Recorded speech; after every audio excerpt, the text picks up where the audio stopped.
Jordan Laster. Jordan, a junior, 14-3. He's in the Montini black and maroon. And he's against Jordan Northrup from Harlem. Jordan, a junior, 14-1. Jordan had that big win in the semis, Andre, the 6-4 win over Phil Laux from Iowa City West. Yeah, I want to see if he's got what he's got left now. You just beat the #1 kid in the country. Now what? Okay, you mentioned, Tim, about coming to summer camps and things like that. I know you run a lot of summer camps up there at Northwestern. Maybe give the people some background on where they can go to look for some information and stuff on those. Yeah, you go on nusports.com, but we have summer camps, team camps. You know, you have your whole team exposed at Northwestern, and they're on campus. You know, we have the kids on campus in the dorms, right in the lake. So it's a lot of fun. It gives a chance the kids to actually see our campus, see what Northwestern is all about, see our facilities, get to meet the coaches and the other guys on the team. A lot of our counselors are our guys on the team, so they get to work with Lee Munster or Alex Polizzi or, Brandon Prieston's one of our coaches now. Coach Periano, myself, Coach Stoniolo. So they get to be involved quite a bit, seeing the campus and meeting the guys and actually saying, hey, this is a pretty neat place. Or asking the kids, the guys on the team, hey, on the recruiting process, what's important to understand that? Because a lot of kids just don't know. If you get to talk to somebody about it, it helps. Laster again in on a shot. He cut him off the break there. And Whizzer in. Again, Montini's in maroon and black singlet at the edge of the mat there. They should probably drive out of bounds if he can't score. Still trying, thinks he can get the point. Notice how Northrup's got his hand, so it's going to be real hard for him to come and get that ankle. And there they step out with 22 seconds left, and Northrup still leads 3-2. We're here in the first period. Tim, you mentioned your camps as far as things go. I know you cater and you'd like to get the great quality kids in there, but I'm sure you open it up to a lot of younger, inexperienced who just want to come and learn some of the basics about the sport. You bet. I think that, you're never too old to learn some new stuff, in camps. And the younger you are, the better. I think that the more exposure you have at that level, the better you're going to get. I remember when I was in high school here in Illinois, we couldn't go to camps in the summer. It was against the rules. Now it's it's one of those things that I encourage kids to go to camps, and that's how you get better. And now right here, did you notice here, Laster got in trouble, had his knee up by his head and got cradled, and so he got hit with the near fall. Now he was in this match. Now he's really got to work hard here, and it was 3-2. Now all of a sudden it's 5-2, all because of a simple mistake of putting your knee by your head. Northrup's had a good tournament, like you said, in the semis. He beat Laux from Iowa City, and right now he's looking real sharp on this. It's got him in a crab kind of position. And look for him to try and twist his hips to get him to a side. There he goes and ends up back on top.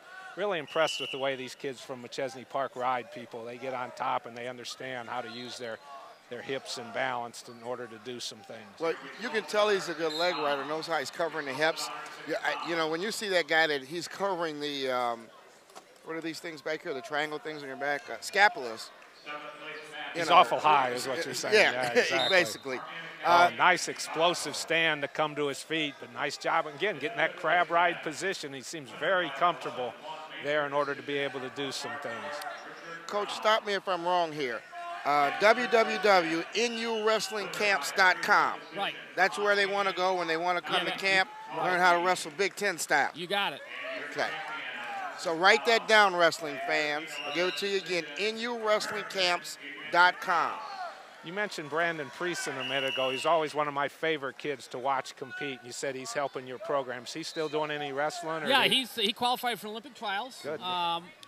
And he's just working toward that. He's getting some great workouts in at the school and zipping around, getting some other workouts, traveling, going to Europe and stuff. And so he's been getting a lot of good experience that way. And he's one of the top 4 guys at 121. 121 is going to be his class. Which is a pretty lean weight class for him, but he makes it down. Well, it's still one of my favorites. Nick Simmons is still at 121. Yeah, it's a wide open weight class. Nobody really is taking charge of that weight class. So he's one of those 4 or 5 guys I think he can, we'll have to see who's ready to go at that time. Now, those are over in Iowa City in April, right? Right, so fans should look into going to it now because nice and close, and you'll see some tremendous wrestling as far as things go. Here comes our tilt again. It's been the favorite move of the day, Coach. All the high school guys are hitting it. He's just ridden him to death here for 1 minute and 40 seconds, about 15 seconds left in the period.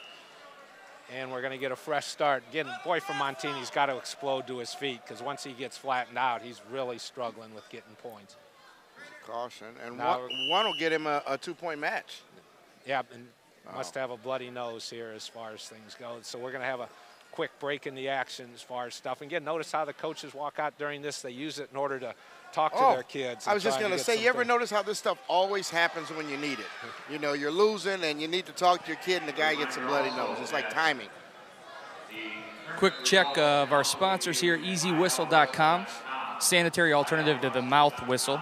And Kevin, I know one of your assistants uses that every day, right? Yeah, that's the greatest thing in the world for a coach because you can actually do coaching and talk while you're keeping time and you just push the button for the whistle. So look into getting one of those for a coach. Again, back in that crab ride position, he's just done a tremendous job of controlling the hips and riding him hard on top. Hasn't been able to turn him, not much time. If the Montini boy going to get one more fresh start, 7 seconds left.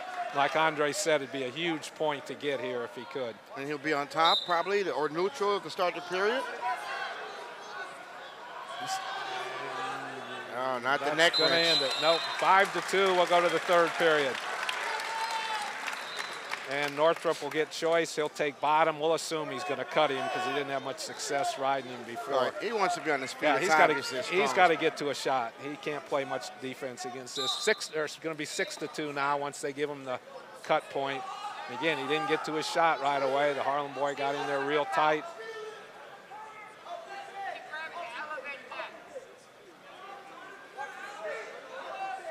When does this become stalling, Coach? I'd stalemate it before I'd stall it off of a shot there. Because he made a nice shot, got there, and he's still trying to score. He's not just holding that leg on. And they're giving him every chance in the world to finish it, which is always good, as long as there's some action. See how he keeps his hips stepping and gets the referee saying, you are trying to score. But at the same time, he just ran 38 seconds off the clock with a 6-2 lead, and that's what you're... And let's be frank, the refs that are working this match are two of the top refs in the state. Dan Fulcher is the #1 ref in this match, and then Jeff Bowers. You're not going to find two better refs here. And speaking of refs, Coach, do you notice a difference in style, of course, in high school and college officiating? And how do you feel about college officiating, the way they let you guys really wrestle? I think they're getting better at it. I think you're going to see with some of the new rule interpretations, it'll be interesting how they call stalling more now. I mean, you get backed off the mat, you're going to get hit. There's no more, referees can't caution anybody out anymore. Right. So the first warning in the match is be a warning, and then after that, it's all point. You can get 10 points for stalling. Now, has that happened yet? No, but it will. As they get comfortable calling that kind of stuff, I think you'll see that happen. But also, the kids know that. The wrestlers know that, so they're not going to wrestle into that situation anymore. Well, I still like the freestyle rule, and I might be one of few coaches. Push out's a point. That way kids are going to stay in bounds. And I tell you, you're going to see that is almost what they're going to see in college wrestling now. It's not there yet, but it seems to be leaning toward that. Well, you have the bigger circle in college. Yes. So it's kind of hard to get to that edge and play the game because you get over there on that edge, and then here comes that shot on you. Right. You know, they've outgrown the circle, haven't they, Coach, in high school? Right. The athletes. And if you kick out in high school and you're off, in college, you kick off and you're off the mat, they can ding you for stalling there too. Yes. We're 7-4 now in favor of Northrup. Just got a nice takedown, and so he'll be ahead 9-4 with just inside 50 seconds left. The other new rule change, Coach, that's come into play quite a bit this year is after your first injury time in college, the boy gets his choice, and that's to basically stop what you just said. Kids who want to take a break, so they signal the injury time. Yeah, no blood time. If it's first injury time, no blood time. Yeah, then the kid gets his choice.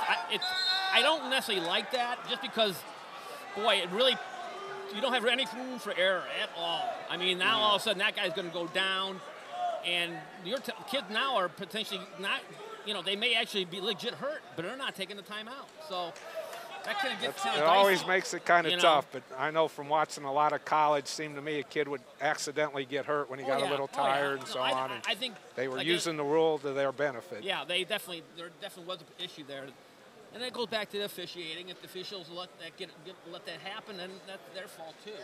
let's look one more time at the Big Tens this year. Obviously, you hope to do real well. Iowa, Illinois, Minnesota, they the teams that you think are going to be? Yeah, they're all pretty solid. Michigan's improved quite a bit. Penn State is always in there. I forgot about them, obviously. Yeah. The new kids? You know, Nebraska, yeah. I mean, it doesn't get any easier. It's a great conference. I mean, like for our home events this year, we have Michigan, Penn State, Michigan State, Northern Illinois, and Indiana, and they'll be our home dual meets. They're all on Fridays. Right. This year, which is oddity, but it happens.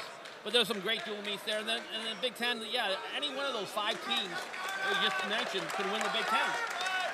I guarantee you, the top 5 teams in the Big Ten, top teams in the Big Ten will probably be anywhere from the top 8 nationally. Well, correct me if I'm wrong. Didn't the Wright boy from Penn State last year not even place high in your conference, and then goes to the Nationals and ended up? Did he win it?